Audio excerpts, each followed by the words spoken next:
To turn off swipe down on lock screen Android, this tutorial shows you how to disable the notification panel from being accessed on your lock screen for enhanced privacy.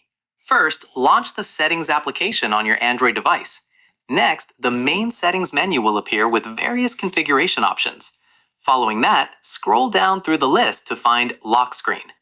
Now, tap on Lock Screen to access lock screen customization settings. Moving forward, look for Notifications on Lock Screen option in the list. Afterwards, tap on Notifications on Lock Screen to manage notification visibility. In addition to that, you'll see different options for how notifications appear when locked. Once this page opens, you'll find choices like Show Content, Hide Content, or Don't Show Notifications. Subsequently, select Don't Show Notifications to completely disable swipe down access. Moreover, this will prevent anyone from accessing notifications or quick settings from your lock screen.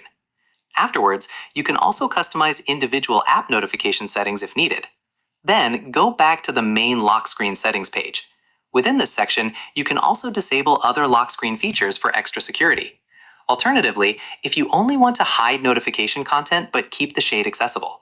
Once you've selected Don't Show Notifications, the changes will save automatically. Then, test your lock screen by locking your device and trying to swipe down. Afterwards, you'll notice the notification panel no longer appears when swiping down. Then, your lock screen is now more secure with swipe down functionality disabled. And that's it. If this tutorial helped you turn off swipe down on lock screen Android, give it a like. Subscribe for more Android tips and tricks, and tap the bell icon for notifications. See you in the next one.